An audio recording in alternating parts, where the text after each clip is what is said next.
Bonjour à toutes et à tous. Vous avez tous en tête des grands méchants du cinéma, ceux qu'on admire presque autant que l'on redoute, ceux qui font oublier le héros du film, et ceux qui ont bien sûr marqué la pop culture.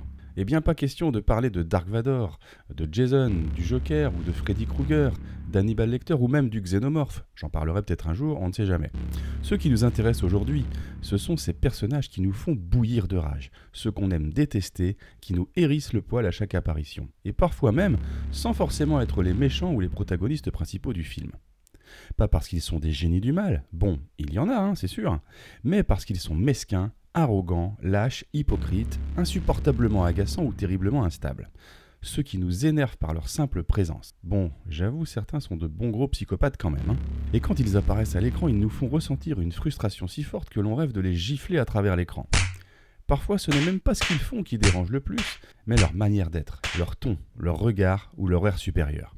J'avais d'ailleurs commencé à en parler dans ma dernière vidéo, qui au passage était ma première, lorsque je vous ai donné mon avis sur le film La Ligne Verte. D'ailleurs, pour ceux qui ne l'ont pas vu, un lien est en description. Alors sur quoi je me suis basé pour faire ce classement ? Déjà que ce soit des personnages de films connus du grand public. Et non, désolé, je vais pas parler de personnages de série cette fois. Éprouver une réelle frustration de ne pas pouvoir leur faire fermer leur bouche, on va dire, quand j'ai regardé les films, et que le personnage soit, pas sain du tout, sacrément lâche, hypocrite, borné ou même carrément sadique. Bon, vous l'aurez compris, ce classement est complètement subjectif, mais j'assume. Ces têtes à claques du 7e art méritent bien leur vidéo, rien que pour elles. Et en voici mon top 20. Attention, spoiler. Numéro 20, le maire dans le film Joyce de 1975 de Steven Spielberg. Ah oui, Joyce, c'est les dents de la mer pour ceux qui ne savent pas. Le maire Larry Vaughn, interprété par Murray Hamilton, est un personnage détestable.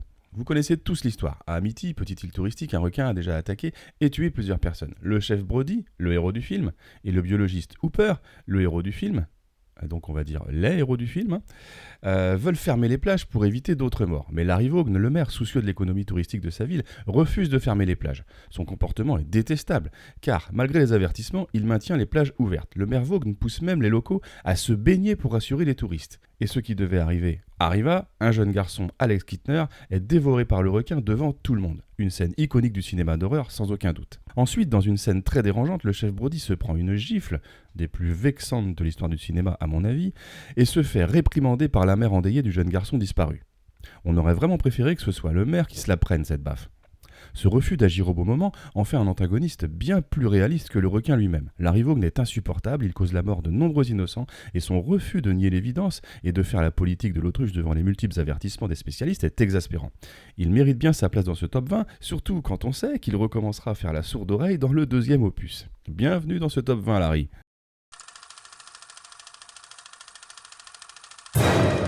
Numéro 19, Milton Dammers dans Fantôme contre Fantôme, The Frighteners de 1996 réalisé par Peter Jackson. Dans ce film de bonne facture, Milton Dammers, l'agent du FBI incarné par Jeffrey Combs, est un personnage aussi étrange que profondément dérangeant. Un antagoniste humain aussi redoutable, sinon plus, que les esprits du film eux-mêmes. Rappelez-vous, Frank Bannister, le héros joué par Michael J. Fox, tente désespérément de comprendre les origines d'un tueur surnaturel. Dammers, convaincu que Frank est un meurtrier possédé et manipulateur, utilise la force, menace tout le monde et sabote l'enquête, refusant d'écouter les témoignages ou les faits. Réellement insupportable, Dammers est autoritaire et instable. Il agit de manière paranoïaque, abusant de son pouvoir, presque fasciste dans son comportement. D'ailleurs, rien qu'à son look, on voit bien quelles sont ses influences. Il se croit missionné pour sauver le monde. Il agit comme un fanatique, rendant la situation plus dangereuse pour tous. Dammers est détestable parce qu'il incarne le pouvoir, dévoyé par la peur et la folie. Il est aveuglé par ses traumatismes et sa paranoïa. Il est une caricature inquiétante de l'autorité qui dégénère et qui fait plus de mal que de bien. Ce contraste avec le vrai danger, le tueur spectral, le rend encore plus frustrant et perturbant. Pour lui, un bon coup de pied au cul serait la solution. Pour ceux qui ont vu le film, vous savez qu'ils le sentiraient passer. Alors, numéro 18, Walter Penn, dans le film SOS Fantôme de 1984 d'Ivan Reitman. Dans ce film, il y a les héros, les fantômes Et puis il y a Walter Penn, un personnage dont l'arrogance est presque plus toxique que les ectoplasmes eux-mêmes. Interprété par William Atherton, Walter Penn est l'un de ces antagonistes qui ne manque ni d'autorité ni de suffisance. Et c'est précisément ce qui le rend si profondément détestable. Walter Penn est un représentant de l'EPA, l'Agence de protection de l'environnement américaine. À première vue, son rôle semble légitime. Enquêter sur les activités paranormales des Ghostbusters, dont le matériel technologique non homologué pourrait poser problème. Mais très vite, ses intentions apparaissent moins écologiques que personnelles. Il agit avec hauteur et mépris, convaincu de sa supériorité intellectuelle et morale, sans chercher à comprendre ce que font réellement les chasseurs de fantômes. Vexé par le refus de Peter Venkman de coopérer sans mandat, il revient avec des forces de l'ordre et ordonne de couper le système. Résultat, une explosion libère tous les fantômes capturés, semant le chaos dans New York. Son obstination aveugle et son manque total de discernement provoquent la crise surnaturelle majeure du film. Non content d'avoir causé une catastrophe, Penn tente de rejeter la faute sur les Ghostbusters, allant jusqu'à les faire arrêter. Il est prêt à sacrifier la vérité pour sauver la face. Ce revirement fait de lui non seulement un imbécile dangereux, mais aussi un manipulateur lâche prêt à tout pour préserver son image. Walter Penn n'a ni arme, ni pouvoir, ni plan diabolique. Et pourtant, c'est lui qui met la ville en péril. Son seul pouvoir, c'est l'autorité administrative mal utilisée. C'est ce qui le rend si réaliste et donc si agaçant. Il n'est pas un monstre venu d'un autre monde, mais un rappel très humain que la bêtise couplée au pouvoir peut faire autant de dégâts qu'un dieu sumérien. Il faut dire que l'acteur incarne très bien ce rôle. William Atherton endossera à merveille un rôle de tête à claque 4 ans plus tard dans le film Die Hard 1, puis Die Hard 2, dans lequel il interprétera un journaliste suffisant et insupportable prêt à tout pour avoir son Pulitzer. Il a vraiment la tête de l'emploi celui-là. Bienvenue dans le classement. Numéro 17, Caledon Oakley dans le film bien connu Titanic de 97 de James Cameron. Cal est détestable parce qu'il incarne la cruauté élégante, la domination masculine et l'égoïsme jusqu'au bout même face à la mort. Cal est l'archétype du riche héritier arrogant, issu de la haute société américaine, et il incarne les privilèges de la classe bourgeoise patriarcale du début du XXe siècle. Contrôlant, jaloux et possessif, il considère Rose non pas comme une personne libre, mais comme une propriété qui renforce simplement son statut social. Il traite les classes sociales inférieures avec un profond dédain, symbolisant l'élite froide et déconnectée. Il s'oppose d'ailleurs farouchement à la relation entre Rose et Jack Dawson, Leonardo DiCaprio dans le film, jeune artiste sans le sou, et tente par tous les moyens de briser leur lien, allant jusqu'à piéger Jack en lui faisant porter un collier volé pour le faire arrêter injustement. Lors du naufrage, il révèle sa lâcheté en tentant de soudoyer un officier pour sauver sa peau en abandonnant tout le monde. À la fin du film, lorsqu'il tente de fuir le naufrage en se faisant passer pour un père de famille, il illustre son lâche égoïsme contrastant fortement avec le courage de Jack. Cal représente aussi une critique du clivage de classe à bord du Titanic. Il est l'un des visages d'un monde ancien, hiérarchisé et figé, opposé à la liberté et à la modernité incarnée par Rose et Jack. Billy Zane a offert une performance marquante, rendant Cal à la fois haïssable et crédible. Encore aujourd'hui, Cal est régulièrement cité parmi les personnages les plus détestés du cinéma. Non pas parce qu'il est un méchant spectaculaire, mais parce qu'il incarne un pouvoir froid, égoïste et possessif. Il mérite sa place sans aucun doute. Numéro 16, Terence Fletcher est un personnage central du film Whiplash de 2014 réalisé par Damien Chazelle. Interprété par J.K. Simmons, que vous connaissez certainement sous les traits du journaliste insupportable qui diffame Spider-Man. Fletcher est un professeur de musique et chef d'orchestre au prestigieux Schaeffer Conservatory de New York. Il est connu pour ses méthodes d'enseignement extrêmement rigoureuses, souvent abusives, justifiées par sa quête obsessionnelle de la perfection musicale. Fletcher est un mentor impitoyable qui utilise l'humiliation, la manipulation psychologique et parfois la violence physique pour pousser ses étudiants au-delà de leurs limites. Il croit fermement que la souffrance et la pression intense sont nécessaires pour révéler le génie artistique, citant l'exemple de Charlie Parker qui aurait été propulsé vers la grandeur après avoir été humilié lors d'une performance ratée. Sous des airs de mentor, il est un bourreau qui confond la discipline avec la destruction. Son comportement tyrannique est illustré par des scènes où il jette une chaise sur un élève ou le gifle pour une erreur de tempo. Malgré cela, Fletcher justifie ses actions en affirmant qu'il cherche à éviter que le monde soit privé du prochain grand musicien de jazz. Il poussera même un élève jusqu'au suicide. En résumé, Terence Fletcher est une figure emblématique qui incarne les tensions entre ambition, discipline et abus, posant des questions profondes sur les moyens justifiables pour atteindre la grandeur artistique. Il est un diable pour ses élèves et fait vivre un enfer au héros du film, et on lui en veut pour ce que subit son élève Andrew Neyman. Je ne veux pas trop spoiler, donc je vais m'arrêter là et dire qu'il mérite bien plus qu'une paire de claques. Voilà. La performance de J.K. Simmons dans le rôle de Fletcher a été largement saluée, lui valant même l'Oscar du meilleur acteur dans un second rôle. Son interprétation intense et nuancée a contribué à faire de Fletcher l'un des personnages les plus mémorables du cinéma contemporain, incarnant à la fois l'inspiration et la terreur. Numéro 15, Carter Burke, interprété par Paul Reiser dans le film Aliens de 1986 de James Cameron. Burke est un représentant de la compagnie Weyland-Yutani. À première vue, il semble sympathique et coopératif, mais il se révèle rapidement manipulateur, hypocrite et profondément égoïste. Ce qui le rend particulièrement haïssable, c'est sa lâcheté masquée par un vernis de politesse, ainsi que son absence totale de remords. En effet, c'est à bord du complexe sur LV-426, après que Ripley et les Marines ont découvert le carnage causé par les xénomorphes, que la véritable nature de Burke éclate au grand jour. Ripley, l'héroïne du film que vous connaissez tous, découvre que Burke a envoyé les colons dans la station directement dans le nid des aliens sans les prévenir, simplement pour vérifier la présence des créatures, ce qui a causé leur mort. Elle comprend aussi que Burke a tenté de la faire contaminer, elle et Newt, la petite fille survivante, en libérant 2 facehuggers dans la pièce où elle dormait. L'idée de Burke, ramener des embryons d'aliens sur Terre en les utilisant comme hôtes, puis nier toute responsabilité une fois l'opération achevée. Et pour que personne ne se doute de rien, il aurait saboté les caissons d'hypersommeil du reste de l'équipage. Mais c'est un véritable petit connard celui-là, vous n'êtes pas d'accord ? Alors si on résume, il trahit l'équipe en pleine mission de survie au profit de la compagnie. Il tente de sacrifier une enfant, ce qui le rend absolument odieux. Il agit de manière lâche, dissimulée, en souriant et en niant jusqu'au bout. Il incarne le capitalisme immoral, prêt à tout pour une avance technologique ou une prime. Vous savez, Burke, je crois que vous êtes encore pire que ces créatures. Elle n'essaie pas de se massacrer entre elles pour tirer le plus gros paquet de fric. Burke n'est pas un monstre physique, c'est un monstre moral. Il est d'autant plus insupportable qu'il prétend être du bon côté. Et trahi au moment où la confiance est vitale. Il voulait ramener des aliens sur Terre, je crois qu'il a été servi mais un peu en avance.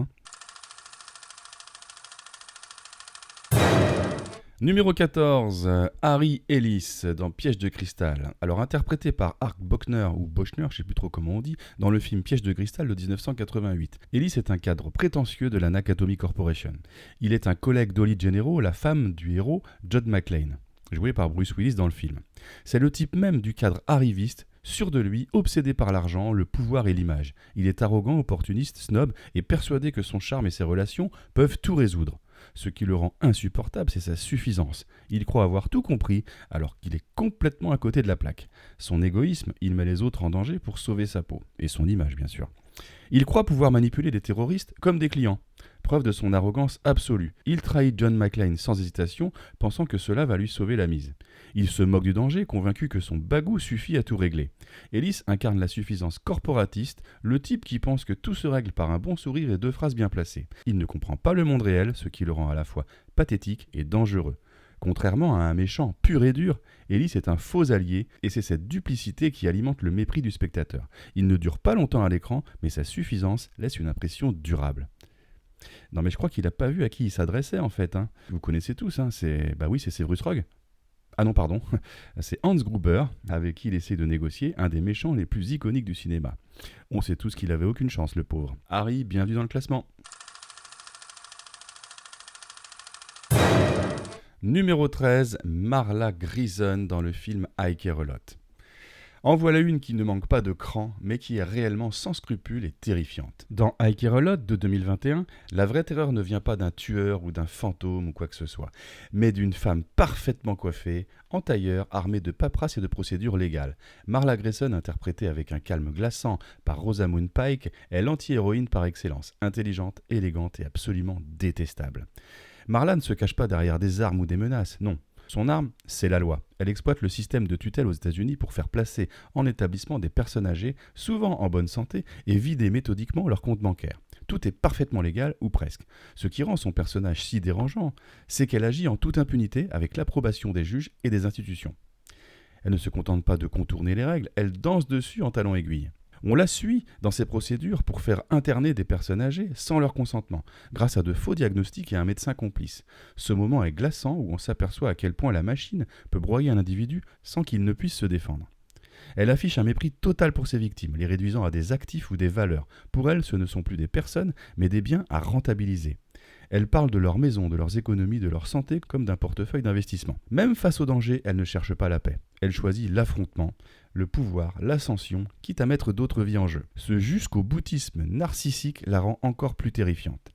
Elle représente la corruption froide et clinique d'un système légal censé protéger les vulnérables. Elle est manipulatrice, amorale et motivée uniquement par l'argent et la domination. Son sourire, sa détermination et son élégance contrastent avec la cruauté de ses actes, ce qui la rend d'autant plus insupportable. Marla Grayson n'est pas juste un méchant de cinéma. Elle est une satire vivante du capitalisme déshumanisé. Elle pousse l'idée du succès à tout prix jusqu'à son paroxysme. Et ce qui glace le sang, c'est qu'elle ne regrette rien. Même lorsqu'elle est en danger ou sur le point de mourir, elle garde son assurance arrogante. Une place bien méritée dans ce classement. À la 12e place, nous avons Jason Orlean dans le film Don't Look Up d'Annie Cosmic de 2021. Jason représente une satire violente de la classe dirigeante déconnectée et superficielle. Ce personnage est profondément détestable parce qu'il incarne l'irresponsabilité, l'égoïsme et le mépris dans leur forme la plus pure. Interprété superbement par Jonah Hill, Jason est le fils de la présidente des États-Unis, joué par Meryl Streep, et son chef de cabinet. Il est arrogant, immature, désinvolte, d'une superficialité affligeante et surtout complètement incompétent. Il incarne la fusion entre népotisme, narcissisme et cynisme politique et représente une élite coupée du monde réel, traitant la fin du monde comme une campagne de relations publiques ou un outil politique. Jason est une caricature de la bêtise élitiste moderne qui ne croit à rien sauf à son confort et son pouvoir. Il est l'un des visages de l'inaction mondiale face aux crises majeures, allusion évidente à l'inaction climatique ou politique face aux dangers. Il réduit la gravité de la situation à une gêne médiatique à gérer comme un scandale de télé-réalité. Il traite la fin du monde comme une blague. Son insouciance est pire qu'une erreur, c'est une trahison envers l'humanité. Il incarne le vide du pouvoir moderne, népotisme, superficialité, mépris du savoir. Il méprise la vérité et ceux qui la portent simplement parce qu'ils ne sont pas cool. Jason n'est pas un bourreau ni un méchant classique, il est le visage du cynisme postmoderne, celui qui préfère faire des mèmes plutôt que d'affronter la réalité. Il est détestable parce qu'il reflète une vérité dérangeante. Les crises majeures dans le monde pourraient être gérées par des gens comme lui. Et oui, hélas. Bienvenue dans le classement, Jason. Le numéro 11, c'est Hamidou dans le film Midnight Express d'Alan Parker de 1978. Pour la petite histoire, Billy Hayes, le protagoniste principal, est incarcéré dans une prison turque pour avoir tenté de faire passer du hashish en voulant quitter la Turquie pour les États-Unis. Le film dépeint la brutalité du système carcéral et Hamidou, le chef des gardiens, interprété par Paul L. Smith, en est la personnification. Il est détestable car il est l'incarnation d'un pouvoir barbare, sadique, humiliant, inhumain, la violence faite homme dans sa forme la plus crue. Lorsqu'il apparaît à l'écran, on prend peur et lorsqu'il torture Billy Hayes, on a vraiment envie que ça s'arrête et on lui ferait bien bouffer sa matraque. Ce qui rend Hamidou particulièrement détestable, c'est sa violence gratuite. Il ne se contente pas de maintenir l'ordre, il prend plaisir à faire souffrir. Son abus de pouvoir, il incarne une justice pervertie où l'autorité devient sadisme. Il est détestable également par son inhumanité brute, il ne prétend pas être autre chose que ce qu'il est, un bourreau. L'expression de plaisir dans la violence, il ne punit pas, il se défoule, il jouit du pouvoir absolu qu'il exerce sur un prisonnier sans défense.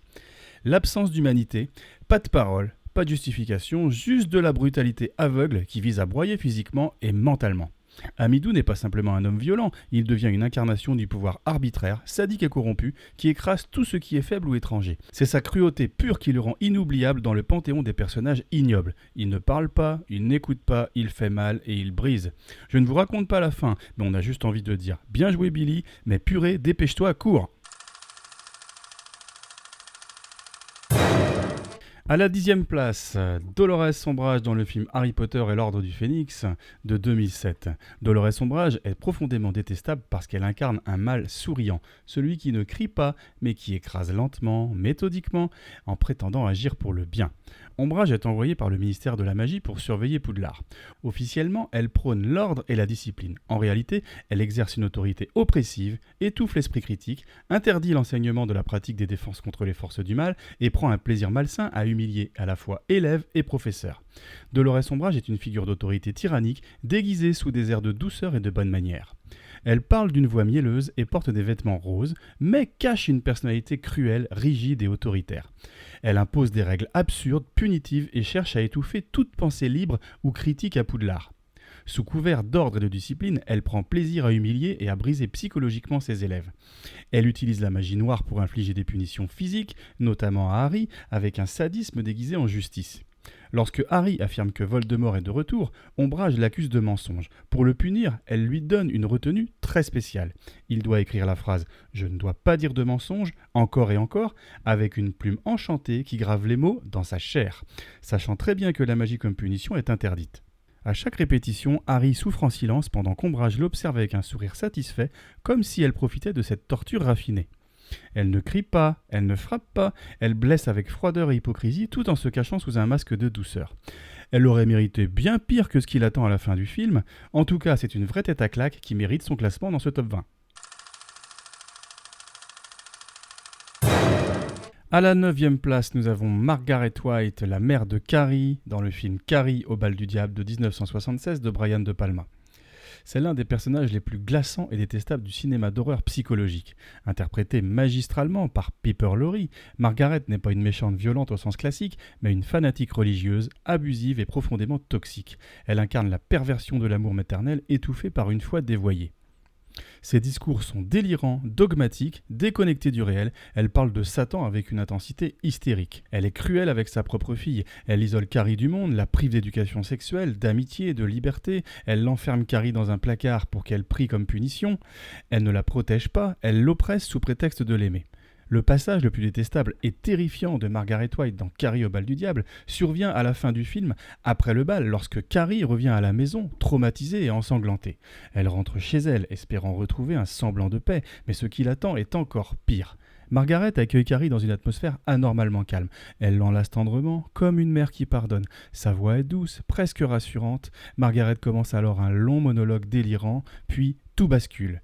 Elle plante un couteau dans le dos de sa propre fille. C'est un moment de trahison absolue. Carrie, brisée, revient chercher du réconfort et sa mère, croyant sauver son âme, tente de la tuer. Pas par haine, mais par fanatisme religieux, en croyant faire la volonté de Dieu.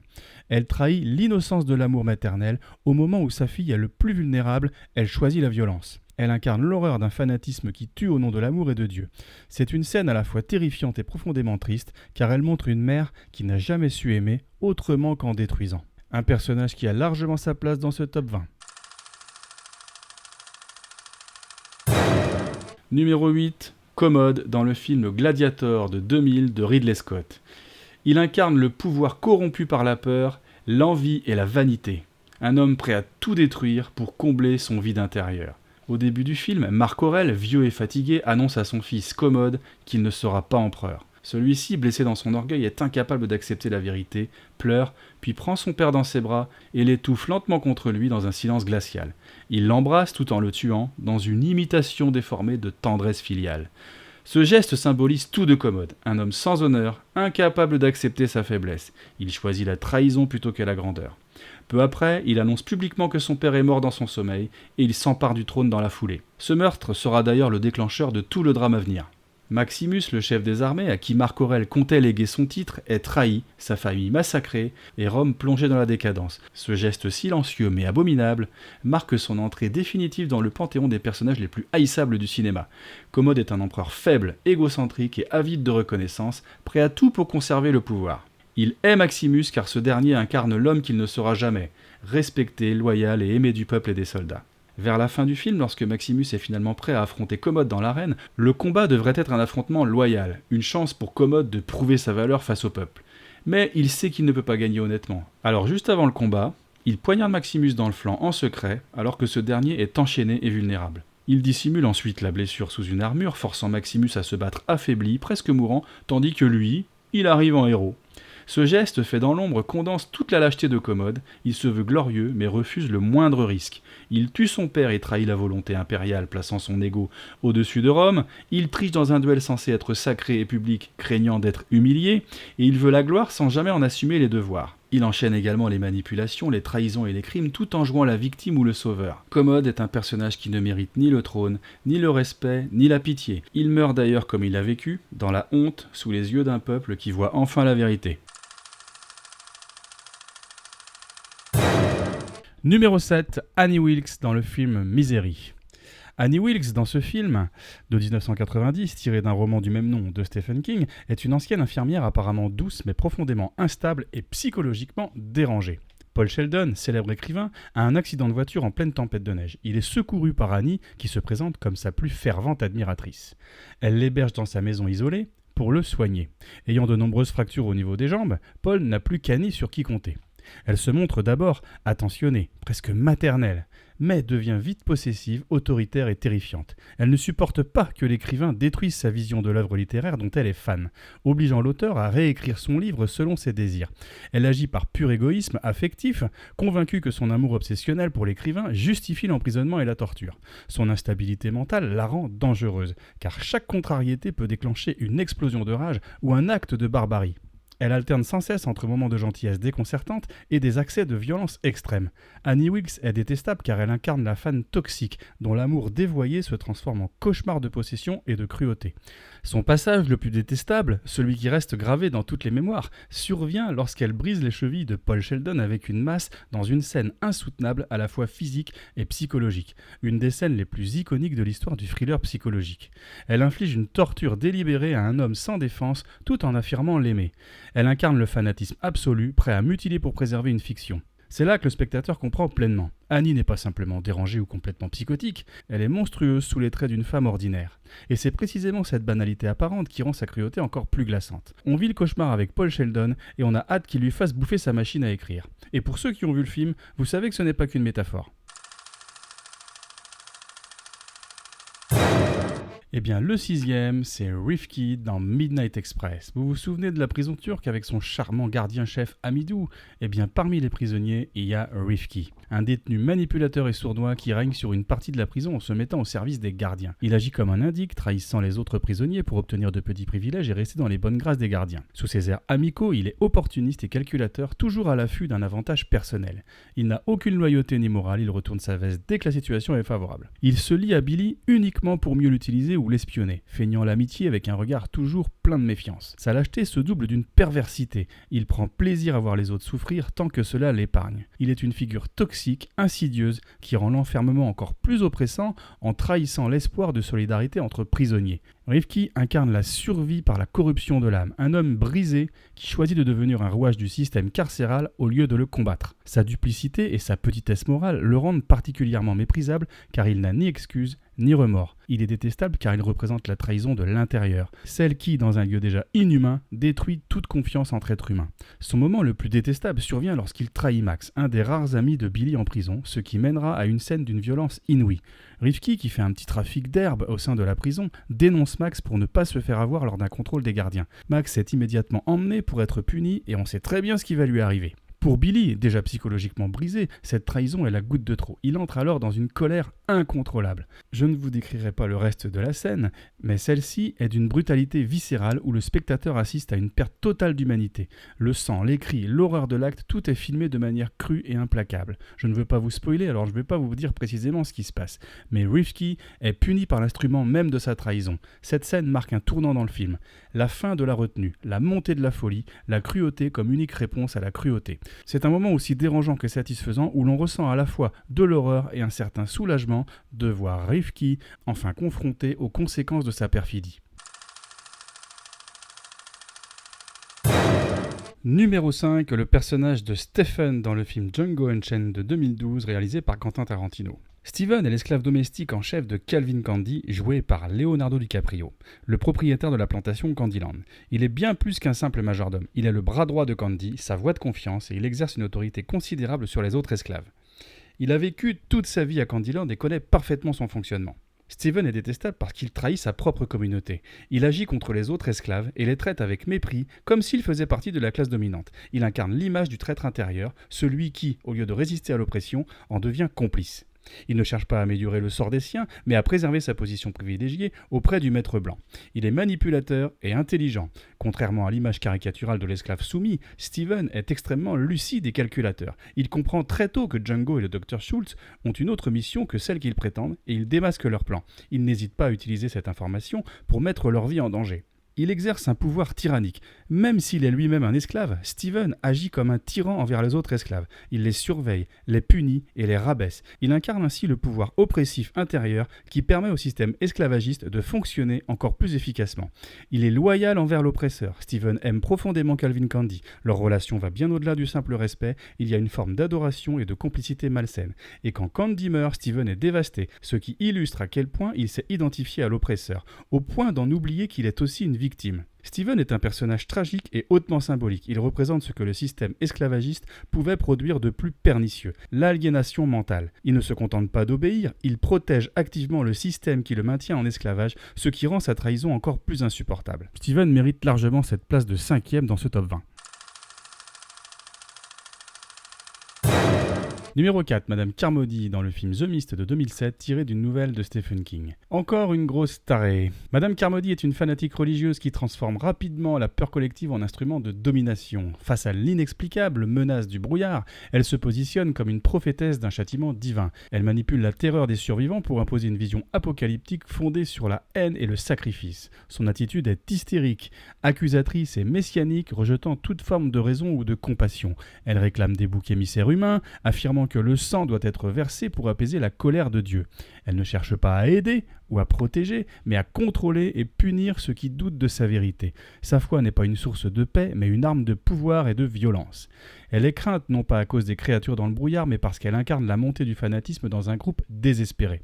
Madame Carmody est la preuve que le plus grand danger ne vient pas toujours de l'extérieur, mais de la folie humaine nourrie par la peur. Elle est détestable car elle utilise la foi comme justification à la barbarie, en prêchant la haine sous couvert de salut. Et elle est bien pire que ce qui se cache dans la brume. Vers la fin du film, alors que le chaos règne, Madame Carmody convainc son petit groupe de fanatiques qu'il faut offrir un sacrifice humain pour calmer la colère divine. Leur cible, Billy, le fils du personnage principal David, et le jeune soldat accusé d'être responsable de l'arrivée du brouillard. Carmody hurle alors des versets bibliques, déchaîne la foule et ordonne quasiment l'exécution du soldat. Le jeune homme est poignardé sous ses ordres, puis jeté dehors en pâture au monstre de la brume. À ce moment précis, elle n'est plus une simple fanatique, mais un danger absolu pour les survivants. Capable de justifier n'importe quelle horreur au nom de sa foi tordue. Elle incarne l'hystérie collective et la tyrannie religieuse dans ce qu'elles ont de plus dangereux. Quel soulagement quand un des protagonistes réussit à la faire taire, d'une façon plutôt radicale d'ailleurs, je ne vais pas trop vous spoiler, et aussitôt l'hystérie collective disparaît. Dès sa première apparition dans le film, on ressent un malaise. Elle est horrible et détestable et mérite largement cette place honorable au pied du podium dans ce top 20 des têtes à claques. On arrive enfin au podium et sur la 3e marche, nous avons Miss Ratched dans le film Vol au-dessus d'un nid de coucou de 1975 réalisé par Milos Forman. Miss Ratched est l'infirmière en chef d'un hôpital psychiatrique, figure glaciale d'autorité et de contrôle. Sous une apparence calme et professionnelle, elle exerce une domination psychologique implacable sur ses patients. Elle use de règles rigides, de routines oppressantes et de manipulations subtiles pour briser toute volonté d'indépendance. Elle ne cherche pas à soigner mais à soumettre en réduisant les individus à l'état d'enfants obéissants. Elle est experte dans l'art de faire passer sa cruauté pour du professionnalisme, ce qui la rend d'autant plus dangereuse. Son autorité repose sur la peur, la culpabilisation et la menace de traitements extrêmes comme l'électrochoc ou la lobotomie. Elle détruit des vies sans jamais élever la voix, simplement en refusant d'écouter, et en appuyant là où ça fait mal. C'est ce qui va d'ailleurs énerver McMurphy, joué par Jack Nicholson dans le film, jusqu'à le faire sortir de ses gonds. Elle incarne une forme de mal insidieux, froid bureaucratique et dépourvu d'empathie véritable. C'est sûr que pour une infirmière, ça le fait pas. Miss Ratched est détestable parce qu'elle montre comment le pouvoir, lorsqu'il est entre les mains d'esprits rigides et cruels, peut devenir une machine à broyer les âmes. Le passage le plus énervant survient après la fête clandestine organisée par McMurphy, quand Billy Bibbit est surpris avec une fille et que Miss Ratched l'humilie froidement. Au lieu de se montrer compatissante, elle l'accable de reproches, évoque la honte qu'il fera subir à sa mère, le brisant émotionnellement. On voit le comportement de Billy changer. Alors qu'il paraissait enfin bien dans sa peau, il se remet à bégayer et sa confiance s'efface à mesure que Miss Ratched l'accable et évoque les futures réactions de la mère de Billy.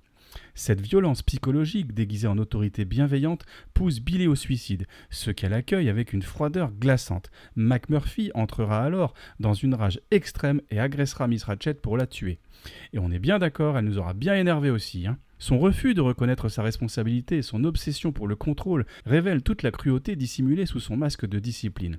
Elle est sans conteste un des personnages les plus détestables de l'histoire du cinéma. L'actrice a d'ailleurs été oscarisée en 1976 pour ce rôle. Une place bien méritée pour Miss Ratched. À la seconde place de ce top 20 des têtes à claques, nous avons Percy Wetmore dans le film La Ligne verte de 1996. Percy Wetmore est un jeune gardien de prison dans le couloir de la mort, dit La Ligne verte, dans les années 1930. Il est sadique, arrogant et profondément immature. Il abuse de son statut pour humilier et terroriser les prisonniers, surtout ceux qui ne peuvent pas se défendre.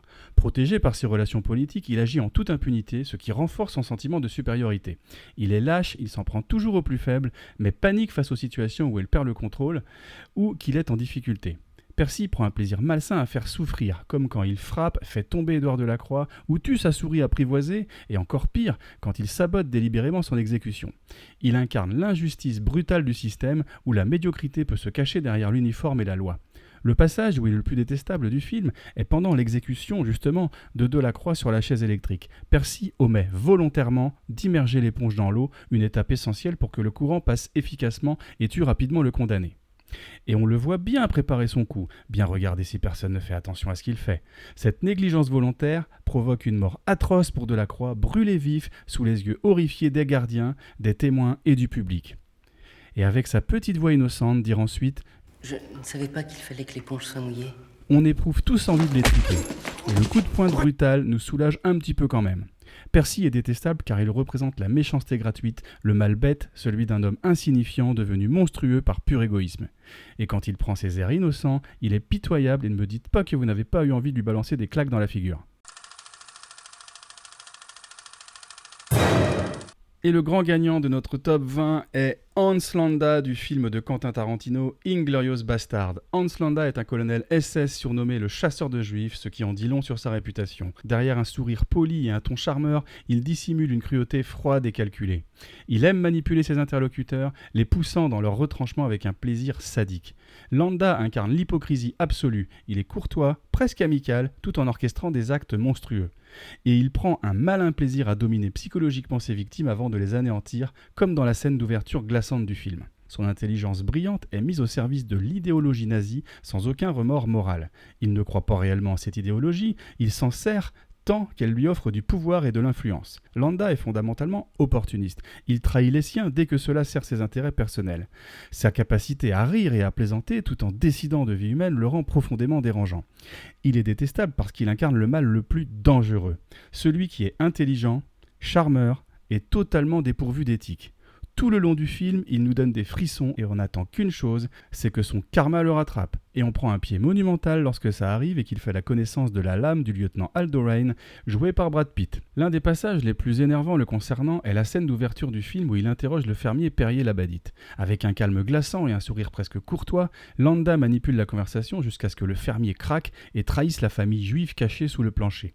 Il savoure sa supériorité intellectuelle, prenant un plaisir sadique à révéler qu'il savait la vérité depuis le début. Ce mélange de politesse, de cruauté et de domination rend la scène insupportable, car Landa tue avec les mots avant de le faire avec les balles. C'est sans conteste mon grand gagnant de ce top 20 des têtes à claques. Vous avez le droit de ne pas être d'accord, il existe certainement d'autres personnages détestables. N'hésitez pas à me donner des noms en commentaire afin que je puisse compléter ma culture cinématographique. J'espère que cette vidéo vous a plu. N'oubliez pas de liker et de vous abonner. Sur ce, ciao et à bientôt.